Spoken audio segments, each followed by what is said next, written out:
और ये है दोस्तों छत वाले कमरे तक जाने के लिए जीना। अगर कोई यहाँ पर गेस्ट आया था उसको कितना यहाँ का मूल्य चुकाना पड़ेगा यहाँ रहने का, और यहाँ क्यों कोई आएगा वो भी मैं आपको बताऊंगा।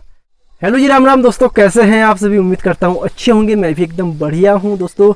आज पहली बार अपने होम स्टे से मैं ब्लॉग बना रहा हूँ। बहुत दिनों से मन था कि यहाँ से कोई ब्लॉग बनाया जाए, लेकिन हो नहीं पा रहा था, कुछ कारण थे जिसके। फ़िलहाल ये होम स्टे अभी बन रहा है, पूरी तरह से तैयार नहीं है। तो मैं आपको दिखाना चाहूँगा कि ये कहाँ पर है। पहले तो मैं आपको बताना चाहूँगा कि ये कहाँ पर है, कौन सी लोकेशन पर है। उसके बाद मैं आपको ये भी बताऊँगा कि आप यहाँ क्यों आएँ, क्या यहाँ पर ख़ास चीज़ है। उसके अलावा यहाँ रहने का किसी को कितना खर्चा देना पड़ेगा वो भी बताऊँगा। और सबसे पहले मैं अपने होम स्टे के बारे में, मतलब जो होम स्टे का वीडियो है वो दिखा देता हूँ कि कैसा वो दिखता है। तो जी आंगन से दिखाना शुरू करता हूँ। ये है आंगन। आंगन में दीवार है एक छोटी सी, छोटी क्या मतलब बैठने के लिए दीवार बनाई जाती है, पुरानी मकानों में होती थी, अब तो उतनी नहीं होती। और नीचे ऐसे पत्थर हैं। तो इस तरह का मकान है, पुराने ज़माने का है। बहुत पुराना भी नहीं है और नया भी नहीं है। मतलब ये हमारे गांव का पहला ऐसा मकान था जिस पर सीमेंट की छत डली थी। इसके दरवाजे देखिए कैसे हैं। ये मेन दरवाज़ा है जहाँ पर लगा है ताला। ताला इसलिए लगा है क्योंकि ताऊ जी आजकल गए हैं दिल्ली और मुझे चाबी दे गए हैं। तो पहले ताला खोलते हैं।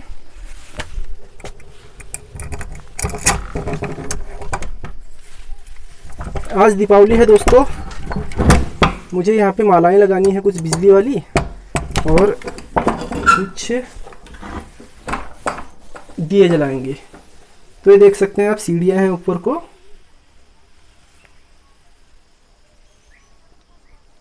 कुछ ऐसे यहाँ से अंदर जाते हैं, फिर इसके दो पार्ट हो जाते हैं। एक ये और एक दरवाज़ा यहाँ से। अभी हमने इसे पूरी तरह से डेकोरेट नहीं किया है, पूरी तरीके से क्या बिल्कुल भी नहीं किया है। तो कमरे अभी तैयार हुए नहीं हैं, लेकिन हल्का फुल्का आपको पता चल जाएगा कि किस तरह का है। खिड़की खोल लेता हूँ।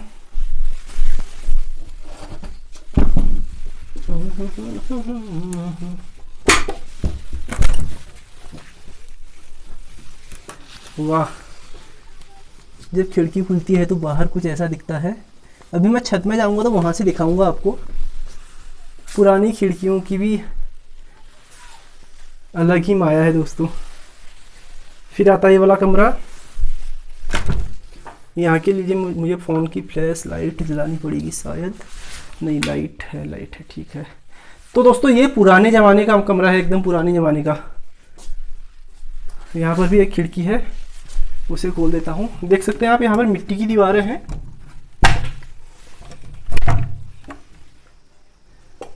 और जब खिड़की खुलती है तो अंदर आती है धूप। ये देखो, धूप का टुकड़ा। तो कुछ ऐसा ये कमरा है दोस्तों। पुराने ज़माने का कमरा है, मिट्टी की दीवार है और इस पर हमने मिट्टी का ही पेंट किया है, देख सकते हैं आप। और ये है दोस्तों छत वाले कमरे तक जाने के लिए जीना। तो पहले जो पुराने घर होते थे पहाड़ों के, उसमें इस तरह के जीने होते थे अंदर ही अंदर, जो 3 मंजिले में जाने के लिए होते थे। तो उसको ऐसे खोलना पड़ेगा हाथ से धक्का देकर। एक ढक्कन जैसा यहाँ पर होता है ये, और इस ढक्कन में तब लगाना पड़ेगा हमको एक अटकाने वाला, जो इन्होंने यहाँ पर रखा है। ये कुछ ऐसे यहाँ पे से अटका दिया जाएगा फिलहाल। तो दोस्तों ये कमरा भी हमने बस पेंट किया है और बाकी इसमें कुछ भी अभी काम नहीं हुआ है। ये कुछ ऐसा है। पहले दरवाज़ा खोल लेता हूँ। ये देखो, इस पर अभी हमने कुछ भी काम नहीं किया है, केवल पेंट एक बार किया है। और छत में जो लकड़ियाँ हैं उनको भी पेंट किया है और जो दीवार है उनको भी पेंट किया है। ये कमरा कुछ ऐसा है। नीचे से इसमें भी मिट्टी का ही है, सीमेंटेड नहीं है। और ये दीवारें भी पूरी तरह से मिट्टी की हैं दोस्तों। ये जो दीवार है ये भी पूरी मिट्टी की है। इस पर हमने ग्रीन कलर का डिस्टेंपर लगाया है। कुछ ऐसा दिख रहा है ये कमरा। काफ़ी अच्छा बड़ा है कमरा। तो अब जब आपने अंदर का सारा कुछ देख लिया है तो आपको अब बाहर की दुनिया दिखाते हैं कि यहाँ से दिखता कैसा है।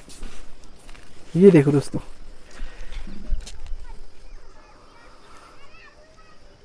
ये नीचे खेत देख रहे हैं आप। इन दिनों धान की कटाई खत्म हो चुकी है और गेहूं की बुआई अभी शुरू नहीं हुई है, इसलिए खेत आपको थोड़ा बहुत अच्छे नहीं लग रहे होंगे। लेकिन ये जब खेत हरे होते हैं, जब इनमें फसल होती है तो ये इतने सुंदर लगते हैं कि मैं उनको शब्दों में बयान नहीं कर सकता। वैसा ही कुछ इस तरफ भी लगता है। ये गांव है दोस्तों हमारा, मतलब गांव के जो सेंटर में ये होम स्टे हम बना रहे हैं। ये देखिए इस तरफ भी गांव है और ऊपर है जंगल, रोड है नीचे। रोड यहाँ से है यहाँ पर, ये है रोड, एक लाइन सी दिख रही है आपको। अभी कोई गाड़ी चलेगी तो मैं जूम करूँगा तब दिख जाएगा आपको रोड। यहाँ से कम से कम 800 मीटर हो जाएगा।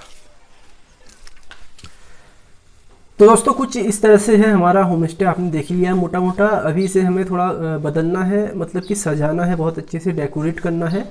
उसके बाद हम इसे शुरू भी कर देंगे, शायद 1 महीने या फिर 2 महीने बाद ये शुरू हो जाएगा, जहाँ तक मुझे अंदाज़ा है।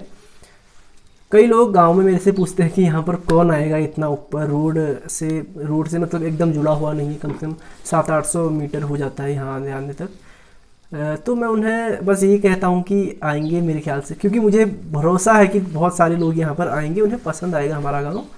मेरा एक मतलब मैं जब दिल्ली रहता था तो वहाँ का जो शोर शराबा है वो मुझे बिल्कुल रास नहीं आता था। खासकर ट्रैफिक में जो वहाँ पर किचकिच है ना, वो बिल्कुल भी इंसान को अंदर तक फ्रस्ट्रेट कर देती है, बहुत परेशान कर देती है। तो लोग मेरे ख्याल से लोग चाहते हैं कि वो गाँव में आएँ या फिर कहीं भी जाएं, मतलब जहाँ शांति हो, जहाँ सुकून हो। तो इसलिए रोड से थोड़ा दूर है और एकदम शांत जगह पे है, गांव में है, गांव के बीच है। और इसके अलावा जिनको पसंद होगा किसी दूसरे कल्चर को एक्सप्लोर करना, वहाँ के फूड को एक्सप्लोर करना, रहन सहन खान पान सब कुछ देखना और उसे अनुभव करना, वो लोग यहाँ पर हमेशा आएंगे और उनको यहाँ पर काफ़ी अच्छा भी लगेगा। इसके अलावा गाँव में दोस्तों ऊपर 2-3 धारें हैं, प्राकृतिक जल स्रोत, उनकी एक अलग कहानी है।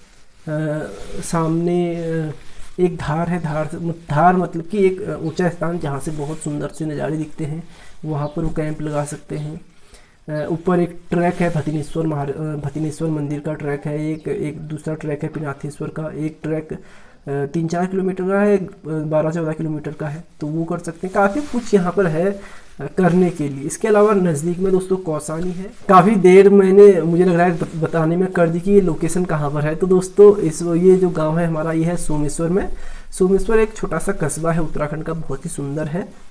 एक बहुत बड़े घुमक्कड़ हुए थे पी बैरल नाम के, उनका कहना था कि एशिया की जो सबसे सुंदर वैली है, सबसे सुंदर घाटी है, वो सोमेश्वर घाटी है। बहुत पहले वो घूमने यहाँ पर आए थे और उन्होंने पूरी दुनिया घूमी थी, मतलब दुनिया के बहुत सारी जगहों पर वो गए हुए थे और उनका सोमेश्वर के प्रति ऐसा कहना था। हालांकि किसी के कहने से चीज़ें बदलती तो नहीं है, लेकिन जहाँ तक मैं भी हल्का फुल्का घूमा हूँ तो ये सोमेश्वर बहुत अच्छी जगह है, बहुत सुंदर जगह है। अल्मोड़ा ज़िले में पड़ती है, कुमाऊँ में आता है। आपको पता होगा कि उत्तराखंड के 2 पार्ट है, एक गढ़वाल एक कुमाऊँ। तो कुमाऊँ में है अल्मोड़ा और अल्मोड़ा में है सोमेश्वर।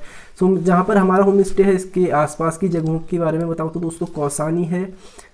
कौसानी में बहुत अच्छी घूमने की जगह है, टी गार्डन्स हैं। उसके अलावा बैजनाथ है, ऊपर रानीखेत है, दूनागिरी है, पांडव खोली का ट्रैक है और अल्मोड़ा नज़दीक है, रानीखेत नज़दीक है। तो एक कुमाऊँ के जो सेंटर में एक तरह से हमारा सोमेश्वर क्षेत्र आता है। तो और बहुत अच्छी यहाँ की कनेक्टिविटी है। तो फिलहाल कमेंट करके आप ये ज़रूर बताना कि आपको ये जो हमारा स्ट्रक्चर है, हमारा घर है, वो कैसा लगा, क्या आप यहाँ पर आना पसंद करोगे या नहीं। और बाकी रही रेट्स की बात की यहाँ कोई रुकेगा कोई रहेगा तो उसे क्या कीमत चुकानी पड़ेगी, तो वो कीमत निर्भर करेगा कि वो खाना किस तरह का खाता है और कितने दिन रहता है, कितने लोगों के साथ रहता है, कितने कमरों में रहता है। लेकिन इतना मैं आपको श्योर करता हूँ कि वो बहुत रीज़नेबल प्राइस यहाँ का होगा, बहुत महंगा नहीं होगा, बहुत ज़्यादा सस्ता भी नहीं होगा, बहुत रीज़नेबल होगा कि आप आराम से अफोर्ड कर पाएगा, कोई भी अफोर्ड कर सकता है उसे।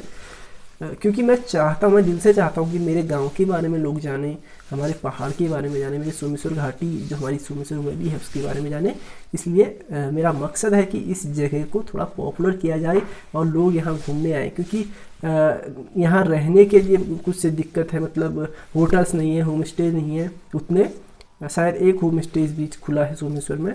तो लोग आते हैं रानीखेत से अल्मोड़ा या फिर कौसानी जाते हैं और यहाँ पर रुकते हैं, फ़ोटो वोटो खींचते हैं, लेकिन रुकने का ठिकाना नहीं होता उनके लायक, तो वो रुकते नहीं है। तो हमारी कोशिश यही है कि वो ठिकाना हम प्रोवाइड कराएं। फिलहाल इस वीडियो को करता हूँ यहीं पे समाप्त। मुझे उम्मीद है आपको मेरे ब्लॉग्स पसंद आ रहे होंगे।